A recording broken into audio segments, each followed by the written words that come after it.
I had my hand like this Mhm. on my phone so that if it didn't go well, I could slam my phone down. 'Cause I was like, I don't wanna see my reaction if I don't get it.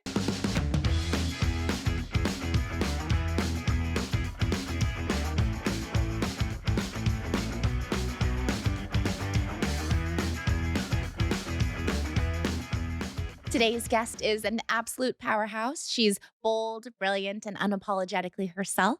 You can catch her right now commanding the stage as Anna in Real Women Have Curves. She's bringing heart, humor, and truth to a role that's breaking barriers 8 shows a week. Today, we're talking about cultural identity, body image in the spotlight, and the radical power of feeling seen and fully owning it. Please welcome the unstoppable Tatianna Córdoba. Hi. Hey, girl. Hey, girl. She also has an obsession with Aladdin, as do I. So I do. wherever this goes, who knows? Besties already. Should we get matching face tattoos? I think so. My gosh, no. I always ask people that, and they're like, "No, this I have energy 11 match." tattoos. I have 11 tattoos, so I don't tempt me for a good time. What was your most recent one? I got 2 actually, most recently.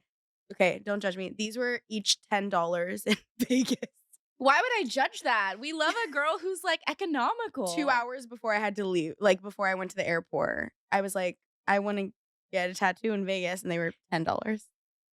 I have none. Economical, exactly. Yeah, you're economical. We love a girl who's like, we can make decisions, and also we're not gonna. You're not. It wasn't like you got a tattoo that cost like $10,000. Yeah, It's fine. fine, It's fine. fine. Okay, so before we dive in deep, I have some questions that I just had to ask. Mhm. Number one, if you had a walk-on role in a telenovela, what would the opening line for you be? I've arrived. I've arrived. Mine I would love be- drama. I love the drama. That's it. And I will have like a Beyonce fan like blowing at your hair. And It's like, Exactly. ding, ding, ding, That's ding. exactly what I pictured. Mhm. That's correct. I asked someone that question and they were like, it's none of your business what I do with sheep. And I went, excuse Oh my me? God. Are you unwell? That's crazy. That's crazy. That's a crazy answer. But I like it. Okay. I know, obviously, we've got Aladdin as your like first big time crush. Do Mhm. you have a Broadway crush? It can be like an actual crush or like a talent crush. Oh my gosh, Jeremy Jordan. Same. I mean, like, hello. He's like the Broadway tenor blueprint. It's in my so good. opinion. Absolutely. I truly believe that Jeremy Jordan can do no wrong, with the exception of the fact that he does have an Android phone, which is, Does he? yes, That's like a point and a half off, unfortunately. honestly, it's a red flag, but I also love the color red. So here we are. Hey, also Jeremy Jordan, please fall in love with us. Yes. Yeah. Come on, come on down. Join the podcast. What will it take? Do we need to get matching Jeremy Jordan tattoos? Yes. I don't have any, so that would be big for me, but it would be worth it. I would go with you 100%. Okay, what do people get wrong about you? Oh my gosh. I think, I don't know if it's the dimples or what They're really it cute. is, but a lot of people like don't realize. I guess a lot of people see me as like have that whoa words. What It's are words? early. A lot of people see kind of one side of me.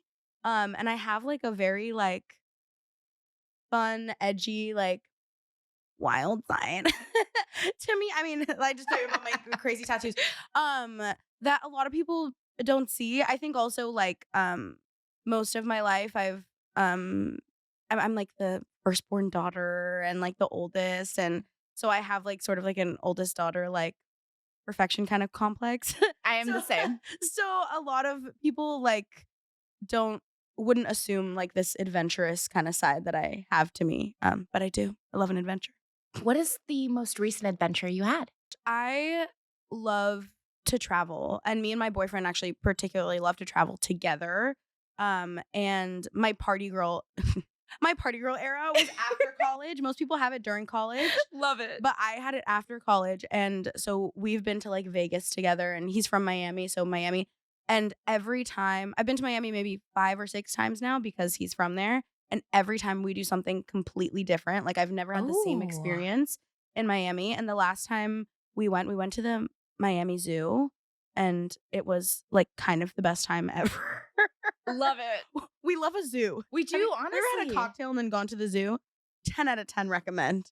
I have not done that, but I feel like maybe that's our next adventure together. It's a great time. It's a great time. I love it so much. What is your Roman Empire? The one thing that like is just like in the back of your head all the Oh my time. gosh. Oddly specific, thing that you think about every week. That I think about every week. That's a good one. I think about a lot of things, girl. I think about so many things that I do not need to be thinking That where about. I'm just like, why am I thinking about this?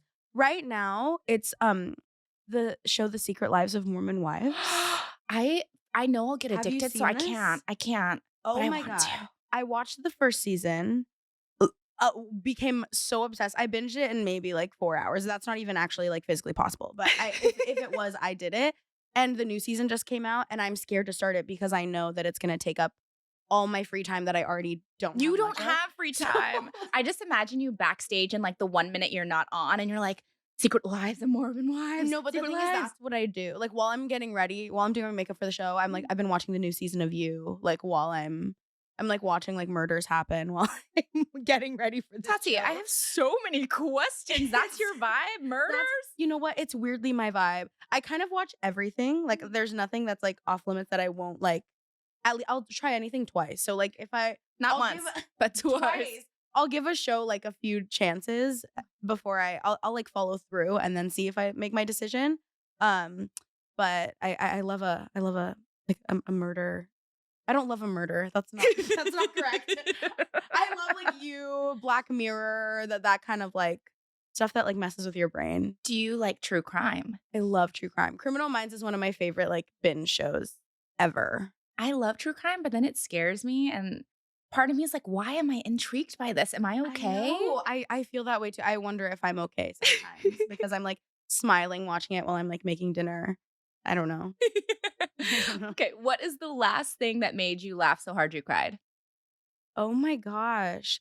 I have, because I'm like we were talking about this before, but I'm like a late night person, and at our shows end at like I get home at like 11:30, and I usually need like a lot of time to like unwind before I go to bed. But it ends up being like time where I'm just like delirious because like I am just like, because there's so much adrenaline after a show too. And then I get home and it's like supposed to be bedtime, but I'm like off the walls, like just delirious. And I think the other night I was just my boyfriend said something, I don't even remember what it was. It was something so mundane. It was not even funny. And the way he said it just was so hilarious to me. And I was laughing for 20 minutes. Like, I don't know what happened to me. I just like was taken over. There you go. I There it love is. it. What is one line from Real Women Have Curves that lives rent free in your mind? Oh my gosh. There's so many good things. There's so many, and there's so many in our show. There's so many good, like little like sound bites. Or, Yes. like little like things like that.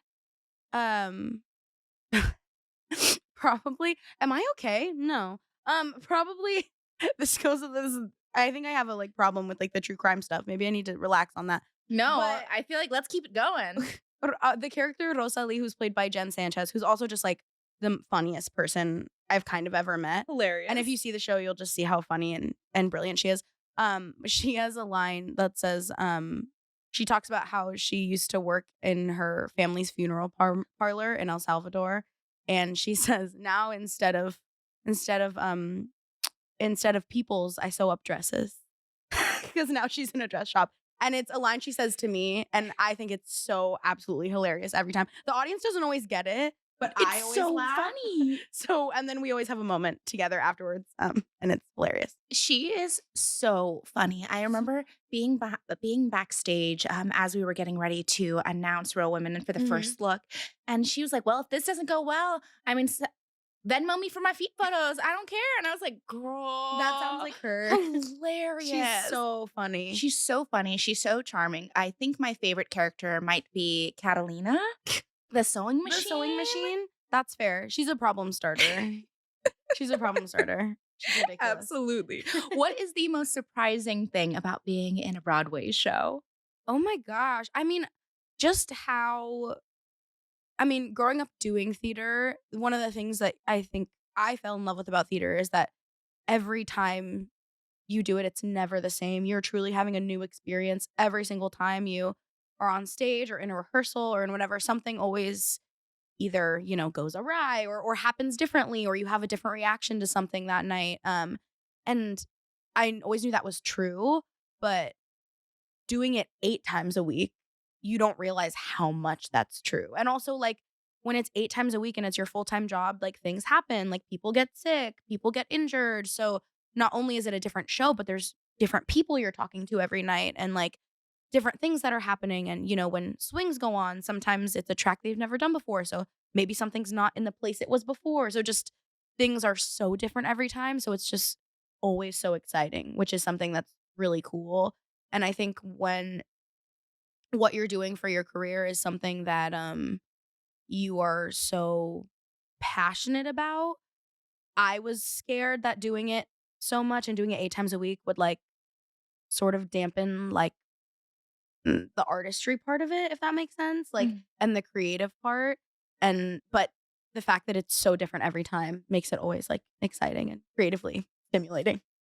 I especially love hearing your stories coming out from the stage door where I remember there was one where a big group of people from the Bay came Yeah, out and you oh were my just god, like, "This yes. is magical." Yeah, oh my god, I mean, I'm such a, like anybody from the Bay Area is, like, so diehard from the Bay Area, like, a little Truly. obnoxiously so, and I am one of those I people, love it. and so when people from the Bay especially, I mean, it's, that thousands of miles away, so when there are people from the Bay at Stage Door, specifically if they're, like, Filipino Bay Area people, because there's a lot of us, So or many, yeah, truly. or Latin Bay Area people, like, people that also just identify with the community as well that we're representing on stage, it just means the world to me, and I love being if Broadway was in California, I would have never moved. I love California so much, and I love being from there.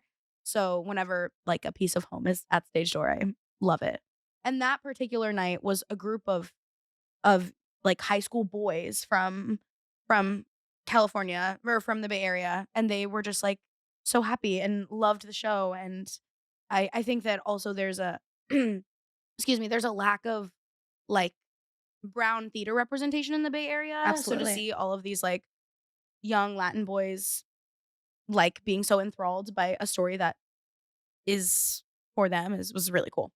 I love that so much because I went to school in the Bay, Mhm. and I just remember feeling like, "Okay, if I wanna do this professionally, then I have to either move to LA Yeah. or I have to move to New York," and I saw a lot of representation in the Bay, but not a lot of people going, "Okay, this is what I'm going to pursue for my life," Yeah, you yeah, yeah, know? yeah, yeah, yeah. Yeah, agreed. I think that I know for me, when I was doing theater growing up, the youth theater that I was, a part of, it was me and actually my first ever boyfriend. We're the Oh, only brown kids in the program, and so we right off the bat, we're, like, already being the representation that we at such a young age that we, like, would have liked to see. Um, so whenever, especially young kids, like, come up during Stage Door, and then from the Bay, it's even more special, but when there's, like, young actors that are like, "I wanna do this. Thank you for, like," you know, yeah, it's just so cool because I never had that, so it's really awesome. is there anyone that you did look up to when you were a kid who looked more like you? Lea Salonga, Oh, who oh, who I well, it wasn't my first time meeting her at the Drama Links, but it was my first time, like, talking with her and, like, talking with her as oh my god, I do not even wanna use the word peer because that is just not she is just, like, otherworldly to me, but as, like, I mean, we were in the same space and, like, yeah. I mean, I can't even talk about that day because I was in the same space with people that I just never thought I would be in my whole life, but, she was one of them. I mean, being Filipino and my Lola was, like, obsessed with her, and all my Lola can say now that I'm on Broadway is, "You're the next Lea Salonga." That's, like, all she can That say. is the best compliment. I know, and I've honestly because that's all she said to me my whole life is, "Are you gonna be the next Lea Salonga?" And she's gonna see the show in a week, and I think she's gonna die. Tati. And, but yeah, Lea Salonga was, I mean, a huge one, um, when I was in high school, like, Eva Noblezada is, like Oh my she's gosh. so, so incredible, and, I mean, Mandy Gonzalez, who I had the pleasure of getting to work with on a workshop last year, She's incredible and incredible. so she has such a wide breadth of experience, but you wouldn't know talking to her because she is so kind and so down She's to earth. so kind, so down to earth. I mean, yeah, it was getting to work with her was really crazy. I mean, I've looked up to her since, In the Heights, and because there's not many Latin musicals to like look to, and getting to meet her was awesome, and just seeing how awesome of a human she is was really cool. And I've been very lucky because people, they say don't meet your heroes, but all my heroes have been kind of the best. I So love I've been that. very lucky. Oh, man. How did you feel when Lea Salonga gave you that shout out and was like, "Look at all these Filipinos, like, on Broadway?" I mean, it was crazy. I mean, she's like the queen, like the queen. Like, Mhm. I mean, there's no word. It's still. I reposted something yesterday again because I still couldn't like comprehend it. And me, one of my good friends, is Kay Sybil, who's the new Kate Howard in Six, who's Screaming. also Bay Area Filipino, and we actually did theater together growing up, and we both like fangirl about her and just the fact that she's uttered our names, like, to people, like, we talk about it all the time because it's just so crazy. Okay, so speaking of pinch me moments, Mhm. let's go back to a specific day, December 13th, 2024, when you got the call that changed everything. How Mhm. are you feeling? Did you know this was coming? What was going on? No, I mean, I had been that week, I was in auditions every day for the different rounds, the entire week, and I had just come from vacation, so, like, I just, like, came back, hit the ground running, and it was just thing after thing after thing all week. And it was a really emotionally exhausting week. I'd been in for this show for like 2 years prior, for several different like iterations of it, like workshops and readings and the when I went to Boston with ART, like I had been in for all of those iterations of the show.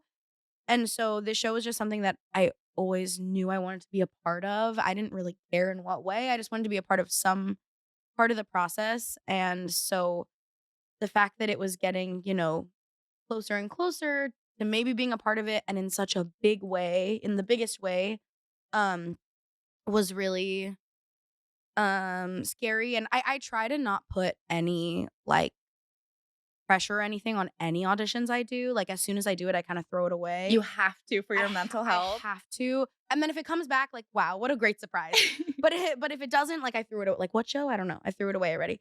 Or at least that's what I try to do, but this one I was getting closer and closer every time, and less people were in the room, and it was just, like, and I just felt so much that I needed and wanted to be a part of it, and then I had my final call back, and it was literally 4 of us, me and one other girl for Anna, and then 2 guys were in for Henry, who plays my opposite, He's and so adorable, by the way. I'm he obsessed with I him. love Mason Reeves. PSA, Mason Reeves is the best. Agreed. Um, and I've never been so far in a process where it's, like, down to you and one other person so that was crazy, and it was I'd cried so much that week from just all of the stuff, and then I thought I was done, and I was like, "Great, I can let it go and throw it away, and if I get a call in a few weeks, awesome."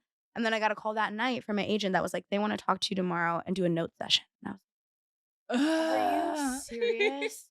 I was like, "I don't want any more notes." I was I've like, been "I in thought many I of was those. We're done." just like, "Come on, like, I'm over it," Like, and then "Let it's me be good. done."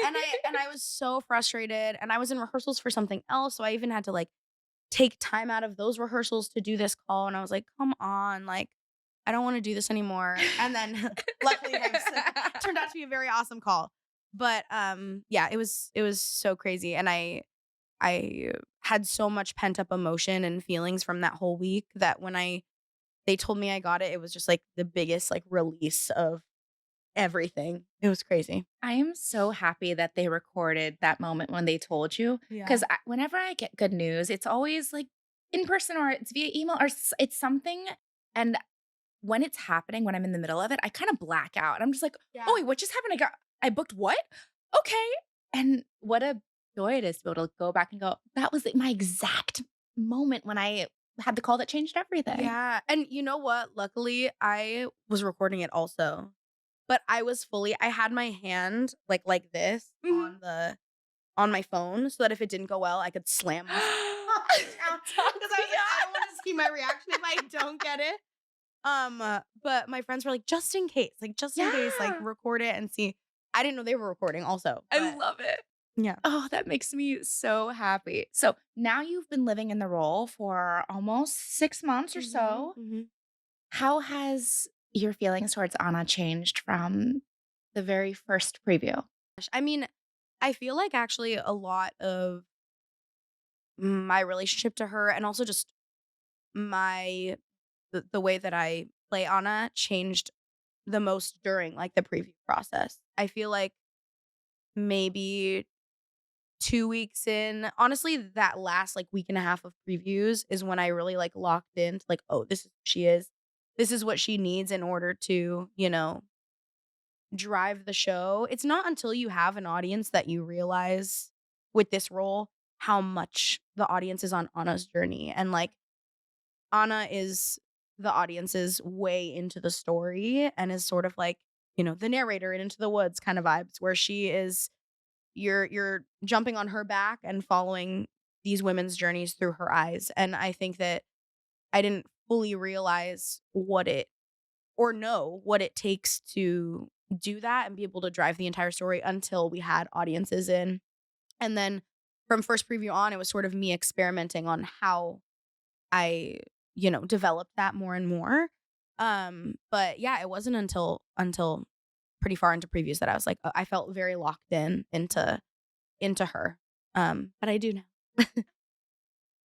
now. I was there at the first previews with my friend Martine, Mm. and I remember, I mean, we wanted to give multiple standing ovations, but there was one in particular that I feel like everyone consistently still stands up for. Yeah. And it's this moment when Anna strips down, and I feel like I have never seen anything as empowering and beautiful as that moment. But that's as an audience member. How does it actually feel when the first time you did it at that first preview? Yeah.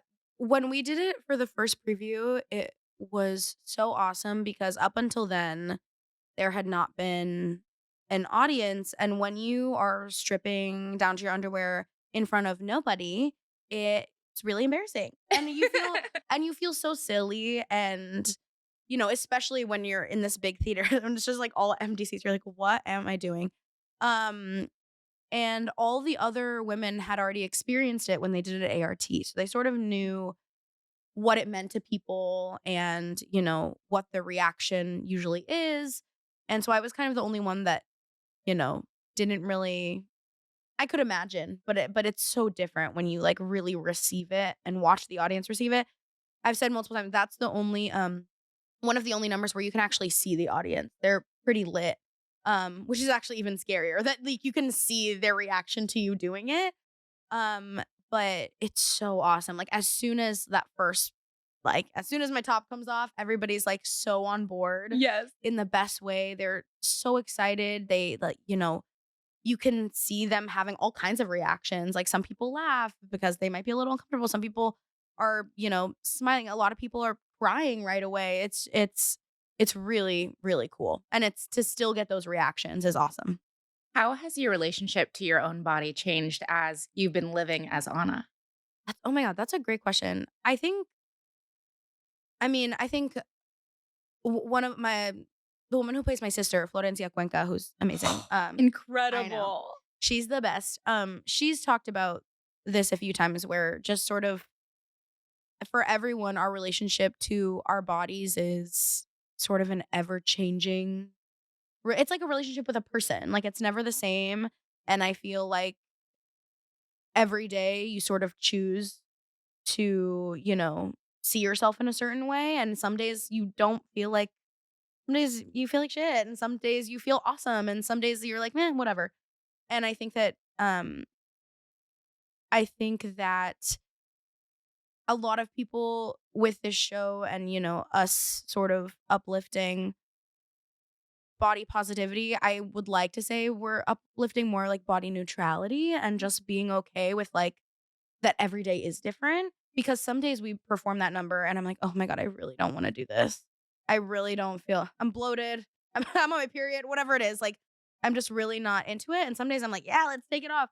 And I think that, that's, like, something I've been able to come more to terms with is that, as much as we're doing this thing that is really body positive and awesome, that it's okay not to feel that awesome every single day. And to me, that actually promotes me being more comfortable in my body every day, than just being like, yes, I love it all the time. Correct. Yeah. Correct. Well, I think that's one of the things that is also something that makes us really, um, open and vulnerable as artists is that Yeah. everything I talk about this all the time. I'm easy to laugh, I'm easy to cry. Everything is felt here, Mm. which is a lot. That is a huge amount of pressure. And what a beautiful thing it is though to be an artist where you're like, "Oh, I get to use this. Like this tells the Yeah. story." And Real Women Have Curves has so many different stories. I think there's A lot going on. there's a lot going on, but I feel like, I mean, as the daughter of immigrants, I feel things. As someone who has always felt other, I feel things. As someone who comes from like a family where I'm the firstborn daughter, and I think like, what do I owe my family? What do I owe the people around me? How can I lift other people up if I don't allow myself to also be lifted up? What is the theme that really is like you take home with Anna every night? Yeah, I mean, like you said, there's so much going on in this story and in this show, which I think is why we've had such awesome audience like reactions and responses is because there's something for every person to grab onto. Like I love when families come and there's brothers and sisters and dads and moms and grandmas and whatever because all of them find something at some point in the show that they like really can grab onto. I mean, I think for me um I really the relationship between Anna and Carmen reminds me a lot of my mom's relationship with her mom. And because I'm very lucky, my parents have always been so support I mean, I didn't give them a choice really, because I knew I wanted to do this forever, but, I have always had their, like, undying support, and they have always been super supportive of me and my siblings of whatever we wanted to do. My dad always said, "Whatever it is you wanna do, I don't care, just do it at your 100% and be really good at it or try to be." And so my one of my ways into like Anna and Carmen's relationship was like through my mom and watching her relationship with her mom, which was like immigrant mom, single mother, only child, which is a little different, but that relationship of my mom, I've seen her feel, that guilt of what it is to be, the only daughter to a single mom and immigrant mom where, my grandmother poured literally everything into my mom because all that's all the only person she had. And my mom's sort of like battle with that the guilt that can come from that and also trying to like live her own life.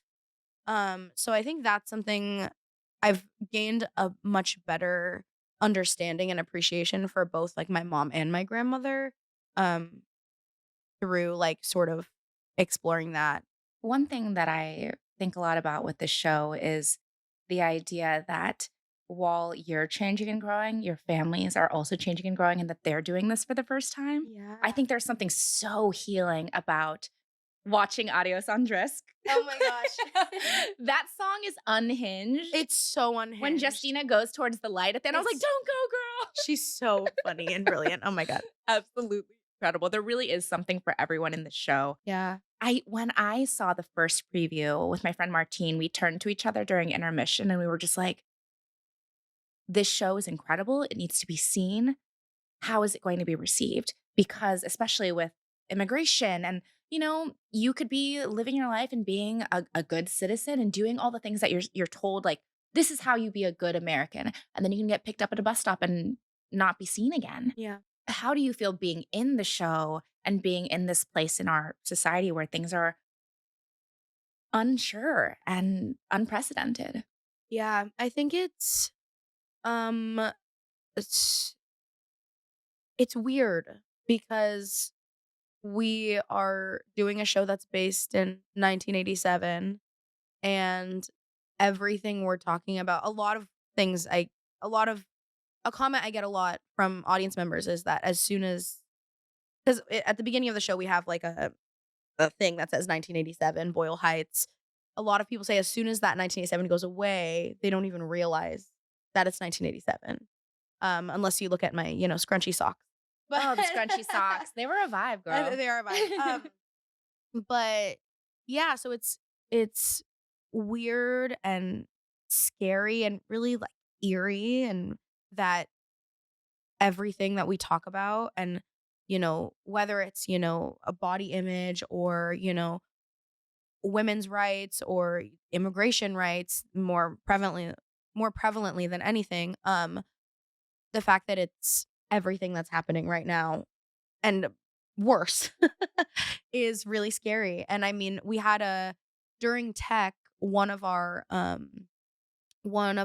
cast members' friends, got deported, Mm. and we found out during tech, and it happened during tech. It was, like, happening at the moment, and we were about to do the scene where I visit Itzel at the detention center, and that parallel was so weird, and it was very real. And I mean, I think that this show is really awesome to do every day, um, because we get an opportunity to sort of hold a mirror to the audience and be like, "Hey, yeah, this is still happening." Like, and as much as, like, we make the audience laugh and it is a joyful story, and at the end of the day, we are talking about how, like, Latin people use that joy as their, weapon, for a lack of a better term, or as their armor. Um, the fact that, we even have to reflect that at all is really unfortunate and scary. And yeah, I think that we were very nervous of how it would be received when we first did it, because when this show was first, thought of, and in the workshops and in the readings, and even, like, when we started, like, rehearsals and stuff, we didn't know how bad it was gonna continue to get. And so the fact that, and with the election and everything that was happening, like, in real time while we were being casted for this and everything, we didn't realize what the world was gonna look like while this show was happening. So I think it's a very weird time and awesome time to be doing this show.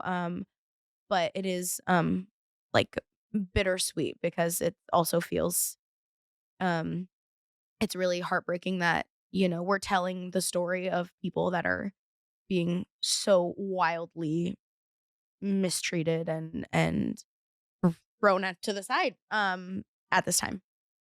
I 100% agree. And one thing that stuck out with me just now is the idea of this is storytelling. I Mhm. think art is one of the most transformative, powerful things in the world. And while I do love me some Oklahoma, Yeah. I love me anything with truly with Hugh Jackman, bless that man. That's fair. Mwah, chef's kiss to That that is man. fair. I love those shows. I love the Sweeney Todds. Like, Yeah. do I want to make a hot man into a pie? No, but like it's fun to go and escape. Yeah. One of the lines that I think Real Women walks really beautifully is Mhm. it is an escape and it is fun. It is absolutely a celebration, Mhm. but also it's telling real stories. And Yeah. I think now more than ever, we need that. We need to be able to watch stories that are powerful, that make us feel good, but also more importantly, make us feel. Yeah. Because there are shows where I go to and I'm just like, I don't want to feel anything. I just want to see Tom Francis be shirtless. Yes, I'm Bless like, you, Tom Francis. yes, yes, me too. Yeah. Correct. What do you hope people take away from this show long term?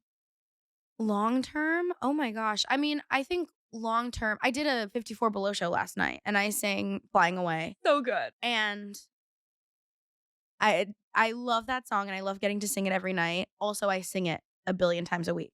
So having to sing it outside of work, I was like, "Oh my gosh, I have to sing this song again." Go stream it right now on, Apple Music or Spotify. It's so Uh, good. It's so good. but I had a moment last night singing it out of context where I was like, "Oh, this is it's out to the world. Like, Latin girls can now sing this and, like, put it in their book and, like and not just that song, but all the songs, Yeah. and I remember, and I talked about this last night, but, like, I can't tell you the amount of times I've sung "Breathe" from In the Heights or, that's it. There's not much in the Latin musical theater canon, especially in the Latin woman musical theater canon, and then Latin bigger bodied musical theater canon is even smaller, if at all, and so the fact that we as a cast and as a show are contributing to this, um, legacy and, contributing to, um, giving our community more of a, window or a door into the musical theater world, which is a lot of times not as welcoming to the brown and black community. I think being able to contribute to that is really, really cool. And to be able to, like I said earlier, be sort of a face, a voice, a way into this awesome, beautiful world of musical theater that a lot of brown kids don't know about or have the chance or the resources to get their hand into. The fact that we're able to do that is and be a part of that is really cool. Ah, I love that so much. You really fall into so many camps for me, which I am obsessed with. Like, you are young and fun. You love Aladdin. Yay, Disney. Shout out. Yay.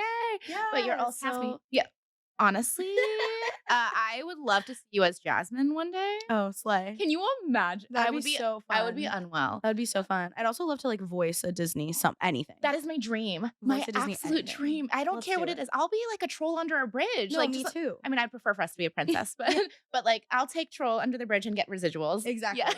Yes. But you fall into so many different camps. You check so many boxes. You're half Filipino, you're half Latina. You are curvy and gorgeous and fun. What would you Thanks, say girl. to I got you. I'm all about, like, we need to give people their flowers while they're here, while they can accept it and appreciate it. So you fall into so many camps, which I love. But when you were, 15 years old, you weren't really seeing a lot of that representation, and now you're part of that representation. What would you say to that younger version of yourself who didn't see anyone who looked like you? Oh my god, I would Besides just Lea Salonga, we love her. besides Lea Salonga, I would say I would just, like, reassure her that there's a place for her. I think that, yeah, that there's a place for you, and I think that also, it took me a long time to realize that, even if people say there's not a place for you, you can make a place for you, and I think that that's a hard thing to do and to be able to, you know, decide or whatever, but, when you let yourself take up space and you, um, realize that, there can be a place for everyone. Whether people want, like, to make that room is up to them, but there can be, and it's just about, the right people making that space. Yeah, that there's a place for her. Yeah. Tati, you just made my whole day. I'm so grateful you. I'm so grateful you were here. You've got 8 shows a week. You're singing in all the things. You're doing all the things, and you're making sure that not only is there a place for you, but that there's a place for other people. And I just want to thank you for that. I know there's so Thank many young girls who you. are in the audience every night at the stage door who are just like, she looks like me. I could be great because I'm seeing someone who looks like me also be great. So thank you so much for being on Thank Had to Ask. I'm obsessed with her. I'm She's obsessed so with fantastic. And you. we're gonna get matching face tattoos. You heard it here first. And then we'll also, I would like to campaign for Tati to be Princess Jasmine. She said it, not me. I adore you. This episode of Had to Ask was hosted and produced by me, Melanie Sutrathara. Filming, editing, and co-production by the amazing Joseph Loper. Filmed on location at the iconic Stay Gold Suite at the Chatwall in New York City. Make sure to follow, leave a rating, and subscribe. It helps the show grow and gets us one step closer to world domination. See you next time on Had to Ask.